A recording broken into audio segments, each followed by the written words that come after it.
Hey there, Helena here. So today I want to talk to you about something that is a very common kind of saying or mindset in the horse world, at least in my experience, where they have this saying that if you fall off a horse, you need to dust yourself off and get right back up.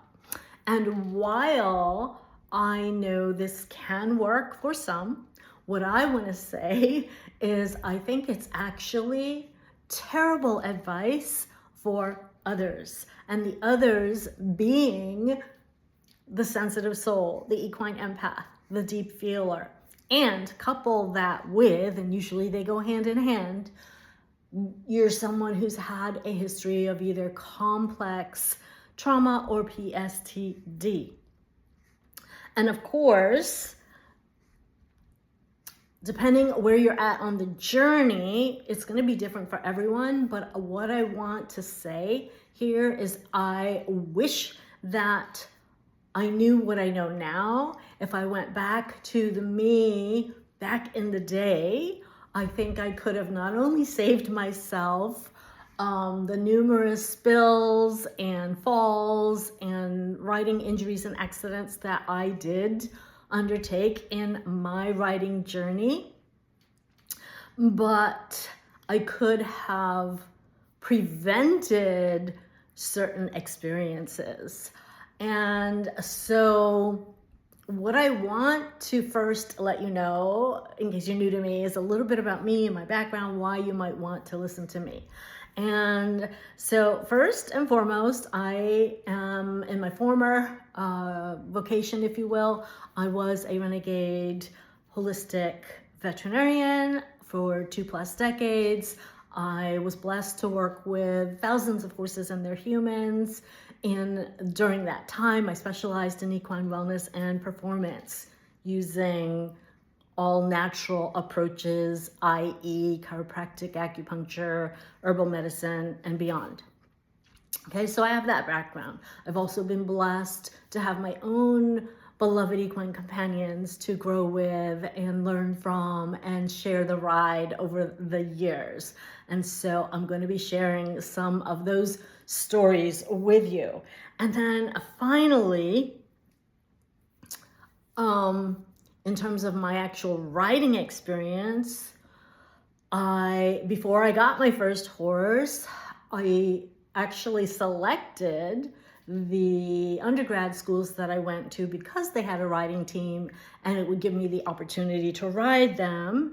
Because in case you don't know this about me, I am actually Asian city girl, grew up in the Bronx until I was about 12 when we moved to the burbs.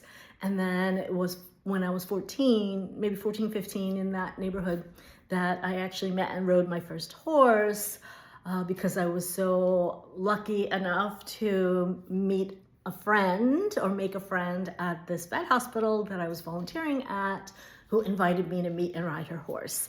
And of course, as they say, from that day on, I was bitten by the equus bug.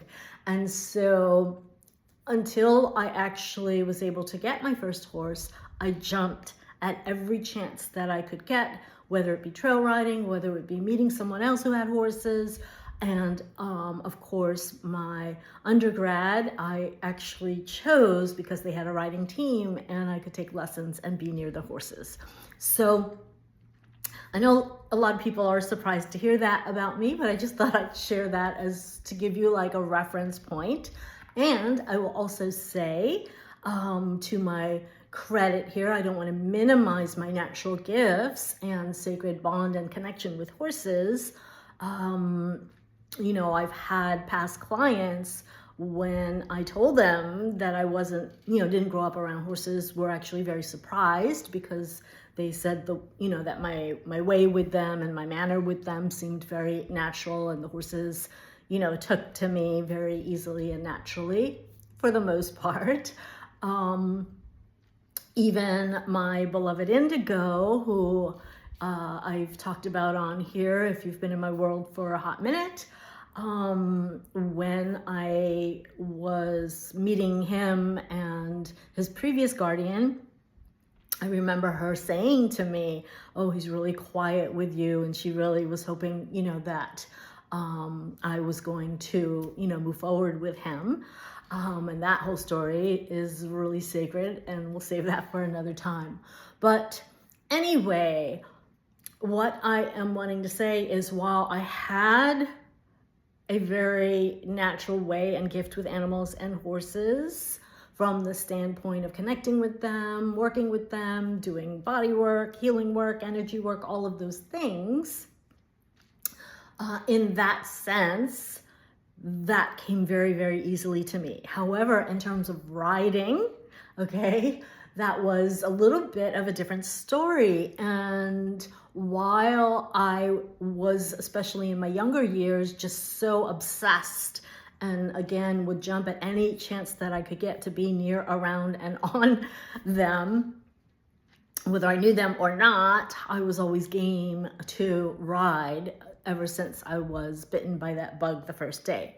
So that being said, what I want to share with you is one particular story, one particular occasion where I was at a point where I had taken riding lessons for a few years, and I, definitely had quite a few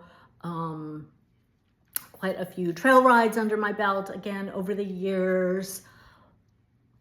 However, I will say that I was not the most confident rider. And I even shared a story with you on another video. I'll try to remember to link it down below, when in terms of my riding skills and my posture, I took English riding lessons, and my instructor at Pace University, I remember she was so frustrated with me. That's where I did the last 2 years of my undergrad.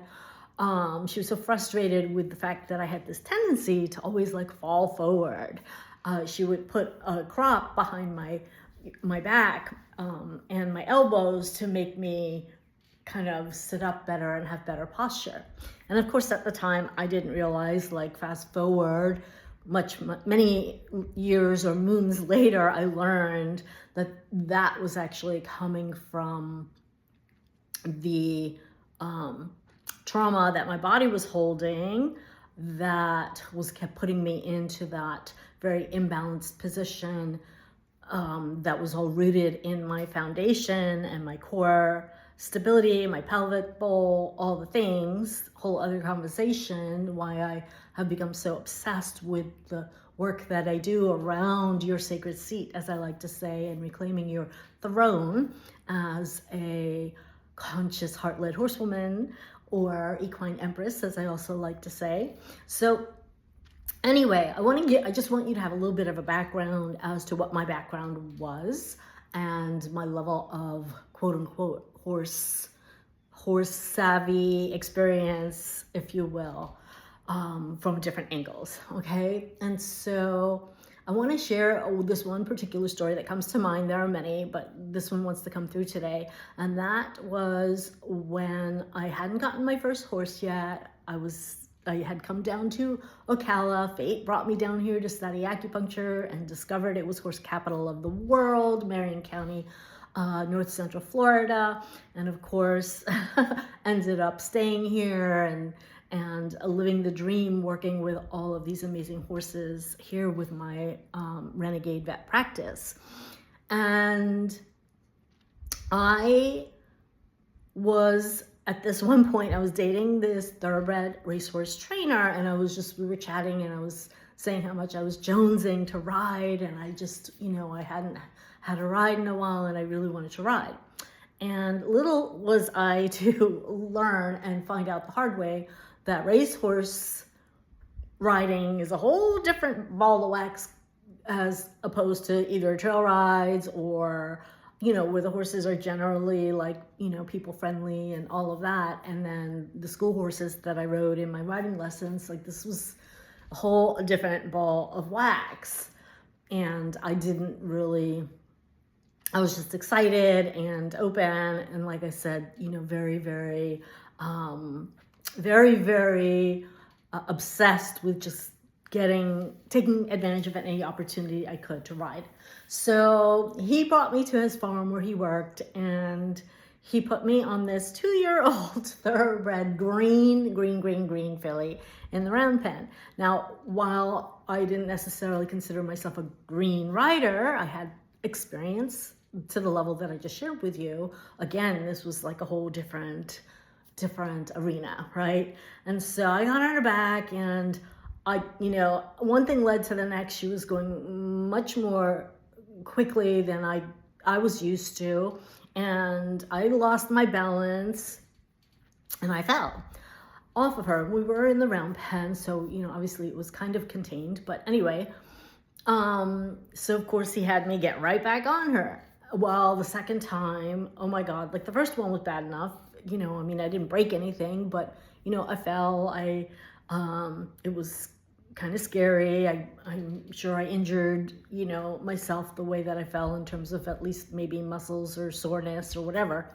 Anyway, he puts me back up there, and this time, and half the time, I end up falling again, and this time it was so bad, like my entire face got all banged up, but because it got smashed against the side of the round pen, which was like one that you couldn't really, it was all wood, you couldn't see through it. There were no holes or windows or space between the wood. So my face got all banged up. I had a big fat bloody lip. I was so upset. It was like embarrassing. It was terrifying. It was just like all these things.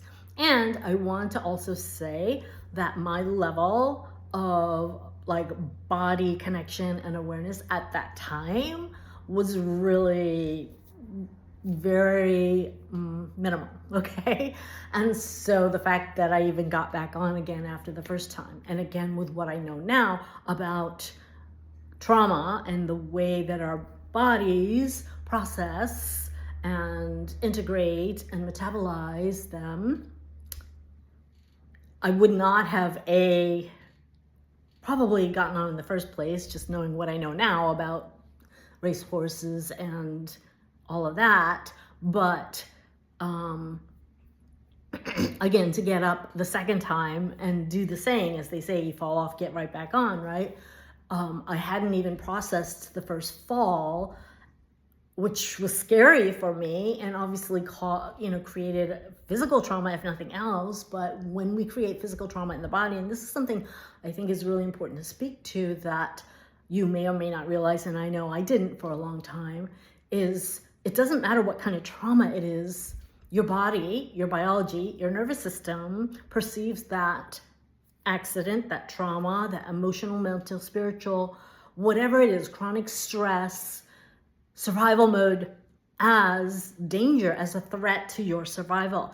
And therefore, it not only stores it away in the amygdala and the reptilian brain for future reference, but if you don't consciously rewire, consciously train your brain and your nervous system, and actually metabolize and discharge the energetic imprint from that trauma, your body is going to always want to try to keep you safe, right? Your nervous system always wants to keep you safe. That's its number one job, okay? It's doing its job. And we get to thank it, and we get to work with it and partner with our nervous system so that we can discern when to lean into our edge, when to hold them or when to fold them, right? When do we, really lean into our edge and have the awareness and the tools and the skill set to move through that fear, that resistance, that doubt, because that's always going to come up when we're doing something new and leaning into our edge just by default, because it's not familiar, which then is perceived as not being safe, right?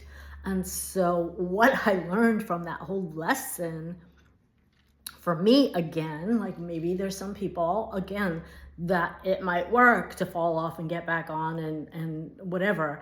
Like for me, I it's hard to understand, but I know that it can work for some people. I just know that, again, with what I know now, looking back, I could have prevented the second fall and probably even the first. If I was more connected with my body, I'm sure that my intuition and my body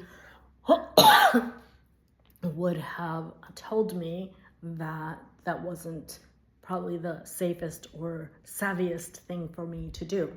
So why am I sharing this with you?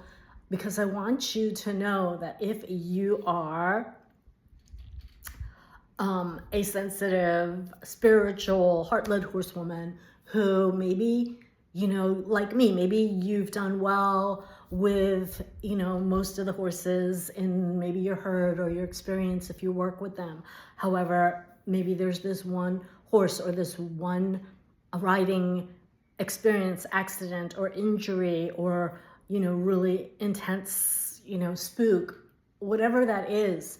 If you have not metabolized and discharged that energetic imprint, and again, notice I'm using the word energetic imprint because it's not the trauma itself, okay? The trauma is past, and that's why in our mind we can tell ourselves, oh, it's safe, or we should be confident, or we shouldn't be afraid, right? We can tell all these things in our mind, but our body is saying and feeling something different, right? The old, driving with the brakes on analogy. And when we're doing that, not only are we giving mixed signals to the horse, to the universe, to our relationships, right? We are also doing ourselves a disservice because you're not going to gain any traction or momentum. And chances are, depending on the situation, again, you may create more of the same. You may create more similar type experiences, and or if the level of fear or resistance is so strong, you may keep yourself from actually doing the thing that you want to do. Like maybe you have this horse that you love so much and yet you are afraid to work with that horse or ride that horse or whatever the scenario is. And I'm speaking from this from experience, because even my beloved Indigo, who I was just sharing about, who's been with me since around 2008 or 9, I think it was. The years are starting to blur together. Anyway, he's been with me for a very, very long time. And over the years, in the beginning, we had to get to know each other. And I always like to, with a new horse, spend at least 30 days quality time bonding, creating that kind of connection first, before ever asking them to carry me on their back. That's just my approach. But anyway, over the years, there's been maybe once or twice a year, there might have been, a spook, or there was one time in the very beginning, there was a little buck or whatever. There wasn't anything major. And I've shared this story before, again, if you've been in my world for a hot minute, how last year we went through this huge,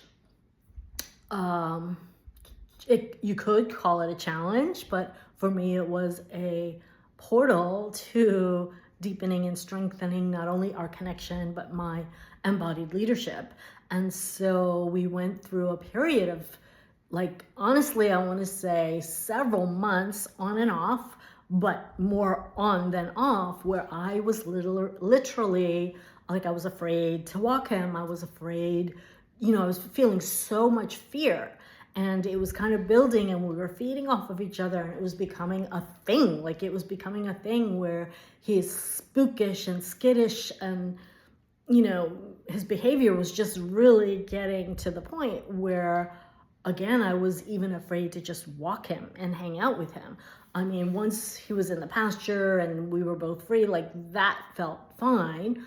But we have this routine. Part of our quality time is we go for these long walks most days. And that is on a very, very loose, long lead line, mostly because we do have areas on the property that are pavement, and then some areas that, are not, I don't consider safe for him to get into. So I'm kind of being protective that way. But anyway, as his guardian, I, want to be responsible and make sure that he's safe always. And so we weren't even doing our walks because I was that afraid of his behavior, and I kept anticipating his spookish, skittish behavior, which seemed to be actually like getting worse. And there were multiple occasions where I almost peed my pants, and I put him on calming herbs. And anyway, and of course, this is embarrassing for me to admit in light of my background, and I want to be real with you too. And so anyway, that was all of that happening. It got to a point where I knew one day, I knew it was time. I looked in the mirror and I realized that he was being my equine loving mirror. He was reflecting a lot of the anxiety I was going through and navigating because of some personal challenges. And I knew that I needed to upgrade my embodied leadership through deepening my somatic work, my nervous system work, etc. That was the way I was guided to do it, because before that, again, our relationship was, I would say great. I felt comfortable with him and confident like 90% of the time, right? Like, yeah, there's no such thing as a quote bomb-proof horse. Anyway, as they say. So all of this to say, and I've shared this story before, and if you've heard it before, bear with me. I promise that I will wrap this up with a golden nugget for you, but it was in choosing to do that work that I was able to use that as the portal to, like I said, going to my next level of embodied leadership, so that I could not only navigate the fear and the anxiety that I was going through, and since then, anything that has come up with so much more ease and grace. I mean, there are things like these days that I surprise myself that I'm genuinely unbothered, something will happen, like maybe it's a social media thing. We had a thing with our fridge happen a couple months back, where in the past I would have been super activated, triggered, upset, stressed out, overwhelmed, right?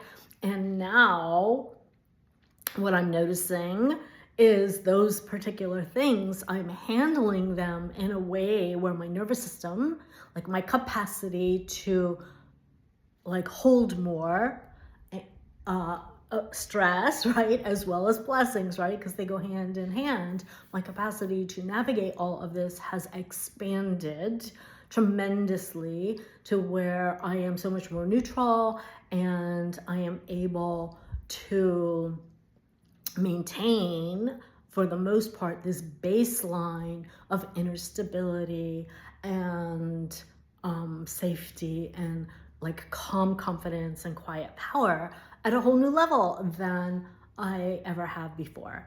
And so I'm so grateful that all of that happened. And so with everything that I've learned over the past year, fast forward with him, and then that on top of all of my lived experience from the years prior, and the, honestly, I mean, there's probably been dozens and dozens and dozens of horses that I rode over the years until I got my own. And what I want to say is, if you are feeling, the whole point of me sharing this message is, if you are feeling some kind of way, if you are feeling fear or resistance or hesitation around either riding or hanging out with your horse, if you are bracing, moments where maybe they get a little hot or spooky, right? And you don't have the skill set, and there's nothing wrong with you. I'm only, like I said, deepening this for myself this past year.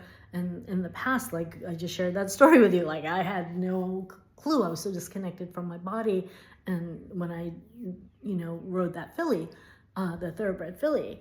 But I just want you to know that if there is doubt, if there's fear, if there's hesitation, first, I want you to know that there's nothing wrong with you. Chances are there's, maybe you know what it is, maybe you don't, but there is some sort of previous experience. It could be horse related, it might not be. I know a lot of the stuff that I have gone through because my indigo is a reflector archetype. And if you want to learn more about the archetypes, there's a free masterclass down below that I downloaded based on the 5 elements, the energetic archetypes, on how we are wired both two-legged and four to channel energy. But because he's a reflector, okay, this might not be so, blatant with other horses, but because he is a reflector, like for me, I learned, like he took me to my edge. He took me deeper than past horses that I've had, where I could be, like nervous or whatever, and like my mare Hannah, like she took care of me, right? She had that more of that earth energy, that nurturing energy. She still had fire, don't get me wrong, but they were all Arabians, so all horses, I believe, have some fire. But anyway, what I am trying to say is, number one, there's nothing wrong with you. Number two, please honor and trust that. Like, don't do what I don't want to see you either do what I did and either hurt yourself worse or more, and or the other extreme. Like if you don't listen and you override it and you don't have the tools to move through that energy and discharge, like I said, any past related energetic imprints that are maybe attracting and bringing up a similar experience, right? Because we always have two options, right? Like in the extreme, right? We can override it and do that thing that they say, get back on and ride anyway. And again, yes, it can work for some, but I'm talking to the woman who knows that it's not your aligned move, right? That doesn't resonate, doesn't feel aligned. And then the other extreme is we're not doing the thing. We're not, riding our horse. We're not spending time with them, because of whatever fear, resistance is going on. And I don't want that for you. Maybe you're even thinking about getting rid of your horse because it feels like it's not working out as much as you love them. And I've seen that more times than I want to count over the years in my practice with people doing that with their horses. And I don't want that for you either. And so what I want you to know is there is a way through, and that specific horse is actually calling you to rise. And I truly believe that we are in a time, a new breed, a new era of the sacred horsewoman, of the divine equine guardian and feminine leader, with our horses, where we're not using force, we're not using, what is the word I'm looking for? Force or gadgets or whatever. It's more coming from that lead mare embodied feminine energy of modeling and vibrating, radiating what we want back from our relationships, again, with horse and our two-legged relationships. It all applies. And so the takeaway, I hope, if you take nothing else away from today's conversation, is one, please honor and listen to your body and your energy and your emotions, especially if you resonate with being sensitive or empathic and a deep feeler. And two, I want you to know there is a way through, and that is to come back home to you. And when you do the work that I have been called to share with those who are ready to rise, when you do the work from the inside out, when you learn how to, again, soothe and regulate your nervous system and discharge any of the past energetic imprints that may be influencing you. And by the way, you do not have to relive the trauma in order to release it, okay? Just so you know, not the way I work. And when you do that, I promise you, everything can shift. Everything can shift, and you can step into and really unleash that woman that your horse is waiting for. So with that, my love, if you received value, please like, subscribe if you haven't already, and share the love. Let me know what landed for you down below. Ciao for now. Namaste. Bye.